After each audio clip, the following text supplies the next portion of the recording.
Hello friends, now I'll be reading the Hindu editorial of 14th March 2023 at 80 words per minute in 5 seconds. Begin. In recent years, India has made great strides in its digital strategies and data governance. India has embraced technology and digitalization to drive economic growth and to improve the lives of its citizens. However, as the country continues to evolve, it must also ensure that its digital strategies and data governance are inclusive, transparent, secure, and conducive to sustainable development. India's G20 presidency has provided an opportunity for the country to showcase its advancements in the digital arena, particularly with regards to data infrastructures and data governance. As the world becomes increasingly digital, the G20 has recognized the need for international cooperation and collaboration in addressing the challenges, opportunities, and risks posed by the rapid growth of data and digital technologies.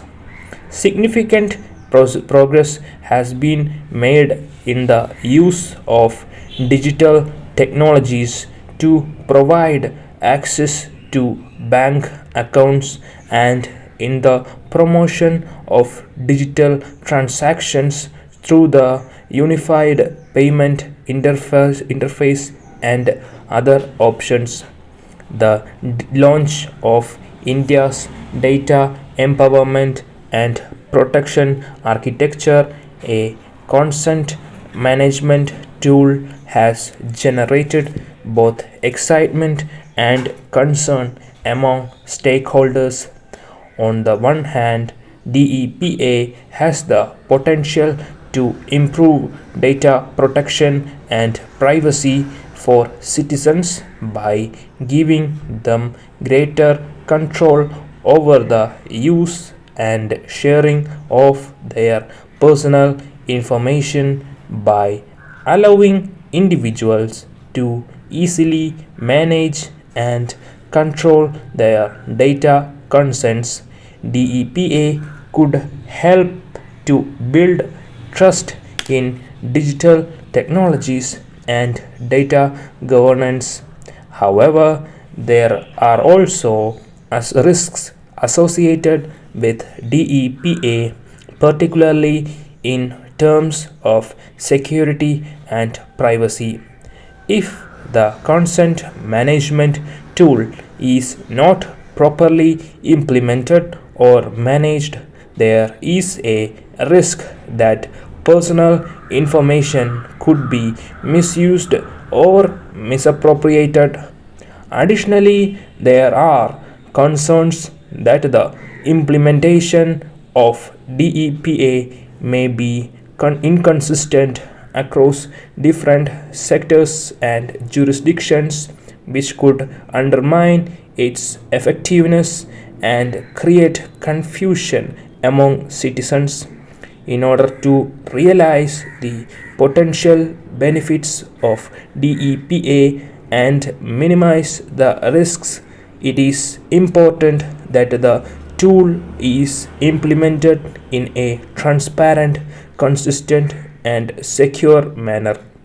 This will require close collaboration between the government, the private sector, civil society, and other stakeholders, and the development of clear and effective regulations and standards. While the advances in financial inclusion and the successful implementation of the UPI in India are commendable, it remains to be seen whether these advancements can be replicated successfully in other areas such as health and agriculture. However, there are concerns that relate to security and privacy on the one hand, and on infrastructure, connectivity, and the availability of a skilled human workforce on the other hand. Moreover, there are also concerns around the potential misuse of data and information in these sectors. For example, in the health sector, there is a risk that sensitive medical information could be misused or exploited for commercial purposes, while in agriculture, there is a risk that market information could be manipulated for the benefit of certain actors. Another issue is that of ownership and governance of data generated and collected in health and agriculture. What are the rights of data providers? What are the responsibilities towards them? The state has to play a key role in addressing and resolving such issues. Obviously, data governance has to be a process in evolution that is agile and responsible, but it has to be built upon fundamental rights, values, and norms, and on regulations that balance the interests of the stakeholders.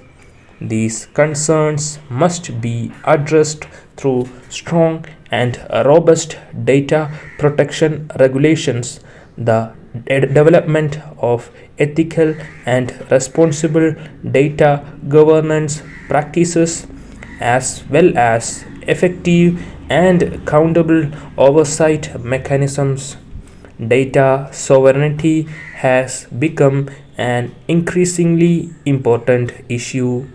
The term data sovereignty refers to the principle that a country has the right to control the collection, storage, and use of data within its borders, and also to the information self determination of citizens over their data.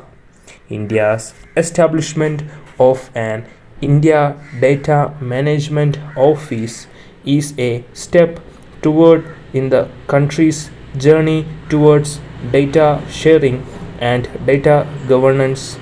The IDMO is expected to oversee the coordination, the implementation of India's digital strategies and data governance framework, and to ensure that these efforts are aligned with the country's values and priorities. It will also work to promote the development and implementation of open source resolutions, which will help to ensure that underlying data architecture are a social public good, and to promote digital technologies to become accessible and affordable for all. Again, this is a great opportunity for India to develop solutions that can be adopted and adapted in other countries. Open source and open innovation models can be important alternatives to proprietary solutions that are governed by big tech companies. In this context, many commentators have called for the opening of data silos to capture the potential wealth of data sharing between governmental officers, corporations, and citizens. Stop. Please join the Telegram group in the comment section for the